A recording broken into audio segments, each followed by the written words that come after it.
Bienvenidos, hoy vamos a hablar de Turquía, de la situación en Turquía, y lo hacemos con el periodista y columnista, entre otros medios, de Atalaya, Pedro González. Hola, Pedro. Hola, ¿qué tal, Raquel?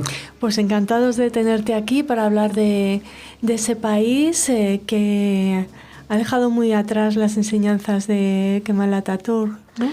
Pues demasiado atrás, o sea, yo creo que es un problema bastante importante, porque me da la impresión de que la actitud de Recep Tayyip Erdogan, el presidente de Turquía, ha sido la de romper amarras directamente con lo que era la civilización occidental que se había puesto, donde el respeto a los derechos humanos, a la democracia y a todos sus usos, pues evidentemente ha cortado con ellos. Es muy difícil ahora recomponer todo eso. Y bueno, han sido 100 años prácticamente que se ha cumplido desde la República de Turquía, fundada por Kemal Atatürk, y naturalmente con el laicismo como bandera, que es lo que ha facilitado justamente esa inserción de Turquía en el mundo de la democracia, de los derechos humanos. Y bueno, pues sí es verdad que se veía de alguna manera venir esta actitud de Erdogan, pero ahora pues esta actitud frente a Imamoglu, que es el alcalde de Estambul, destituido y naturalmente eliminado de la carrera electoral, pues significa pura y simplemente que adopta los vicios o los hechos o la manera de comportarse de un auténtico autócrata. De hecho, se dice que quiere recuperar la idea del sultanato, ¿no? Del imperio otomano. Yo creo que anda detrás de eso desde hace mucho tiempo, sí, o sea que un poco primero fue de una manera suave, y bueno, pues prácticamente incluso hizo concebir muchísimas esperanzas a la Unión Europea, que naturalmente quiso acelerar el proceso de integración de Turquía en la OTAN ya estaba, por otras razones, pero la Unión Europea sí es verdad que había bastantes esperanzas, porque además incluso se hablaba de que era la demostración práctica de que el Islam, un país islámico, con un Islam que el Islam podría ser democrático en primer lugar, y en segundo lugar, teniendo su propia vía, podía formar parte, digamos, del acervo comunitario. Ahora, pues bueno, ha quedado absolutamente claro que no.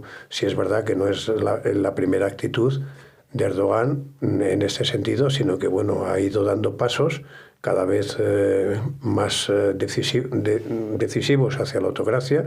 Y bueno, pues desde la represión brutal que hizo con aquel golpe de Estado, que bueno, no ha llegado a aclararse totalmente, pero vamos, lo que sí ha sido la consecuencia de todo aquello, fuera un autogolpe, fuera de alguna manera consentido, fuera recanalizado por él, lo que sí es cierto es que ha desembocado justamente en la realidad, y es que prácticamente todos los poderes están en su mano. No hay división de poderes, la justicia, los jueces fueron depurados, igual que muchos militares, y naturalmente eso es muy difícil de desmontar. Claro. Y hay que decir que bueno, todos los que protestan, que naturalmente los desprecia, pensando que bueno, que es una algarada, y donde además amenaza con que que no van a ser receptivos a todas esas protestas. Pero sí es verdad que los demócratas turcos, que existen naturalmente y que los había y los hay, tenían las esperanzas puestas en el actual, en el alcalde de Estambul, el Ekrem İmamoğlu, porque naturalmente sí prometía la vuelta de los usos democráticos de verdad y un viraje de Turquía hacia realmente la senda que había emprendido de mantener los derechos humanos, la democracia, la alternancia en el poder, en fin, todo lo que son los usos y costumbres de una democracia digna de tal nombre. Tu artículo se llama Erdogan elimina a su principal adversario. También consiguió neutralizar al alcalde de Ankara, ¿no? Sí, bueno, en principio lo ha neutralizado de momento. Es decir, la cuestión está en que el domingo pasado estaban previstas elecciones primarias dentro del Partido Republicano del Pueblo, que es el partido de Imamoglu y también del alcalde de Ankara. Entonces, la cuestión es que el jefe del partido le había sugerido al alcalde de Ankara, que tiene bastante predicamento, por cierto, el que se desistiera en favor de Imamoglu, precisamente porque primero por su popularidad y en segundo lugar porque los sondeos eran aplastantemente favorables a él. Y entonces sí se consideraba que era el personaje idóneo para enfrentarse hipotéticamente a Erdogan. Hay que decir a este respecto una cuestión. Es decir, las elecciones no están previstas nada más que para el año 2028, es decir, quedaba mucho tiempo. Pero, es decir, en términos normales, Erdogan no podría presentarse. Ha cumplido ya sus mandatos, salvo que el Parlamento decidiera, por razones de emergencia, adelantar las elecciones. Entonces, digamos que hay una justificación para que Erdogan volviera a presentarse.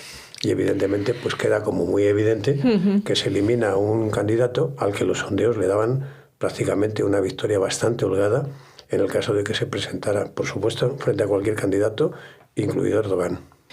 Pasará un poco en Turquía lo que ha pasado en Irán y lo que ha pasado en el Líbano. Esas sociedades proto-occidentales o bueno, que se convierten absolutamente... Pues es una desgracia porque bueno, el caso es que Turquía en este momento es un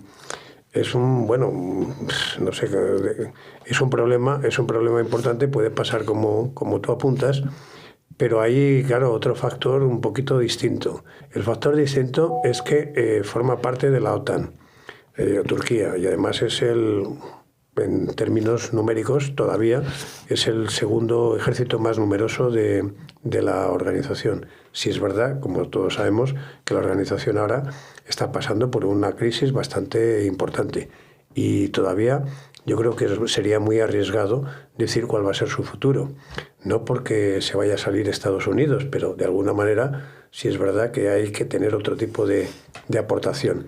Y evidentemente hay unos postulados que son los que permitían formar parte de esa organización. Si esos postulados no se cumplen, sí es verdad que Turquía se encuentra un poquito en fuera de juego. ¿Y hacia dónde va a ir? Pues claro, es decir, estas posibilidades que tú apuntas son desgraciadamente muy contemplables, ¿no? Y bueno, pues ¿cuál puede ser su desarrollo? Si es verdad que Erdogan, bueno, él alardea de que tiene un papel importante en la mediación, o por lo menos así ha sido, tanto en la guerra de agresión de Rusia frente a Ucrania como en lo que está pasando en Oriente Medio. Y entonces dice, bueno, pues evidentemente yo estoy teniendo un papel fundamental en Turquía y eso no me lo van a estropear los estudiantes que protesten como ellos.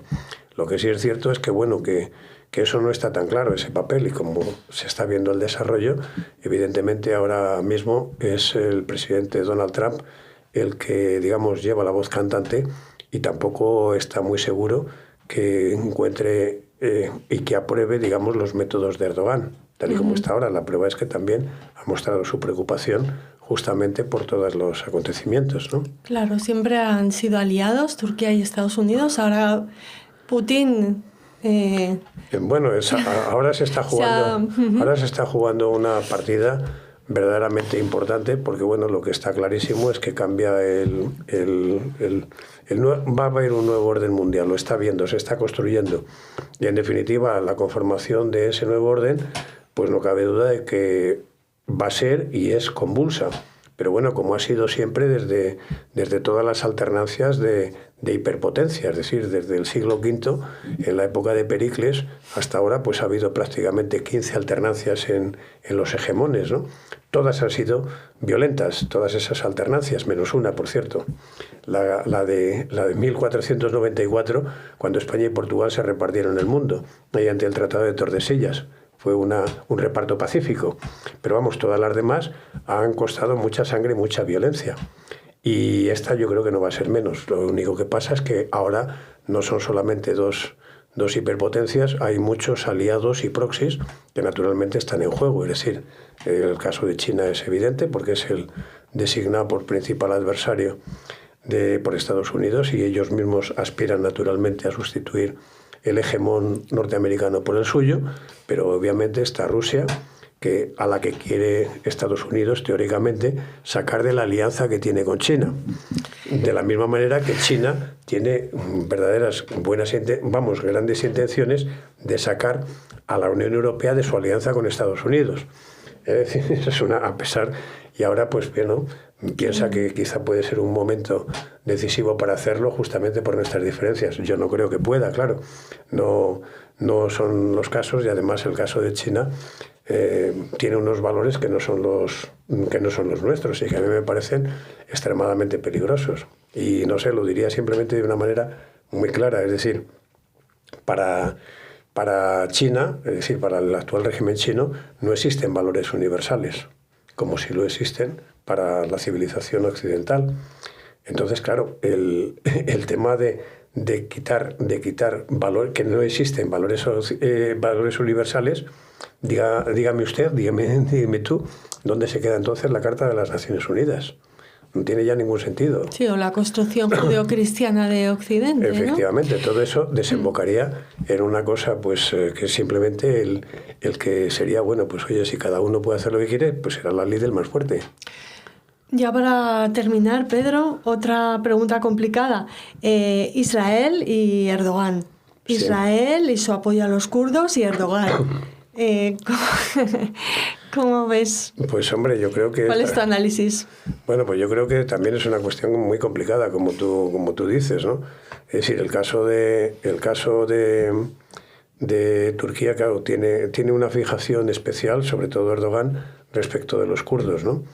Y bueno, pues un poco la cuestión que se ha esgrimido entre las muchas acusaciones de estas, pues más o menos sin base o con muy poca base contra Imamoglu, ha sido que, bueno, pues llevó en las listas de las elecciones municipales del año pasado a gente de un partido que es, por cierto, legal, pero que es pro-kurdo, ¿no? ¿El PPK? No, el PPK es el kurdo. El PPK no, pero sí. Ahora hay uno que es legal perfectamente, que tiene, pues bueno, militantes normales y que algunos pues se incluyeron en las listas que llevaba Imamoglu. Tengamos en cuenta que Estambul es una urbe de 16 millones de personas, es decir, tiene un peso y es la gran capital económica, ¿no? Y respecto de Israel, pues es evidente que bueno, pues que ha jugado de una manera pues un poquito ambivalente. No tenemos absolutamente claro cuál es el papel que quiere jugar. Es decir, ha tenido una actuación decisiva, se dice que pro-Palestina, pero a veces tampoco está muy claro, es decir, de qué lado de los palestinos está. Porque bueno, es decir, hay una cuestión que se ha sucedido, que han sido las primeras manifestaciones importantes contra Hamás dentro de la propia comunidad palestina, es decir, en Gaza. Y esto, naturalmente, a mi entender, altera muchísimo los factores, ¿no? Porque, claro, la identificación respecto de lo que es el pueblo palestino ya no queda tan nítida, ¿no? Es decir, antes, bueno, pues, y a veces pues se le quitaba la razón a Israel, diciendo, no, es que son todos terroristas. Bueno, pues parece que hay alguno que no, sí, lo que pasa es que no puede, evidentemente, expresarse, porque estaban absolutamente bajo una bota que no les permitía decir nada, ¿no? Y bueno, pues han tenido una ocasión y lo han hecho y bueno, pues parece que no son todos y conviene además... Ojalá. Y conviene también analizar esto, ¿no? Porque a mí me parece que no se puede meter a todo el mundo en el mismo saco, ¿no? Sí, esas manifestaciones muy recientes al norte de Gaza, de gazatíes pidiendo la desaparición de Hamás, incluso la liberación de los rehenes. Ojalá tuvieran información, ¿no? Para ofrecerla a Israel para que se encontraran los rehenes. No, claro, ojalá que fuera eso. Pero vamos, a mí me parece que el hecho es determinante, es decir, porque naturalmente pone un factor absolutamente nuevo, es decir, era una población, por lo menos la que se apreciaba, absolutamente inerme, dominada y, bueno, pues sometida a una auténtica dictadura de Hamás, ¿no? Entonces, y que no, por supuesto, no toleraba la más mínima disidencia. Y, bueno, pues el hecho de que se haya podido, que haya habido gente que se ha arriesgado a hacerlo, porque evidentemente es muy arriesgado el rebelarse contra una organización terrorista y además, es decir, dictatorial como es Hamás, pues evidentemente tiene unas consecuencias para los que se han manifestado, que yo desde luego no me parece que sean muy halagüeñas, ¿no? Pero sí es verdad que constituyen un testimonio fehaciente de que hay una resistencia o de que hay una voluntad de resistencia y de acabar con eso. Que ojalá vaya adelante, que sea esa primavera gazatí, ¿no? Ojalá, hagamos votos por eso. Sí, y que se liberen a los secuestrados israelíes y también al pueblo de Gaza. de Hamas. Pues empezábamos hablando de Turquía y hemos acabado en Gaza. Esa sí la geopolítica actual, es lo ¿no? que tiene ahora. Yo creo que ellos son todos vasos comunicantes. Ahora mismo yo creo que no hay ningún tema. Bueno, es la famosa teoría de la mariposa. Es decir, bate sus alas en el otro extremo del mundo y provoca un temporal, un terremoto en la otra faz de la Tierra, ¿no? Es lo que hay. Pues muchísimas gracias por analizar esta situación aquí en Radio Sefarad. Muchas gracias, Raquel.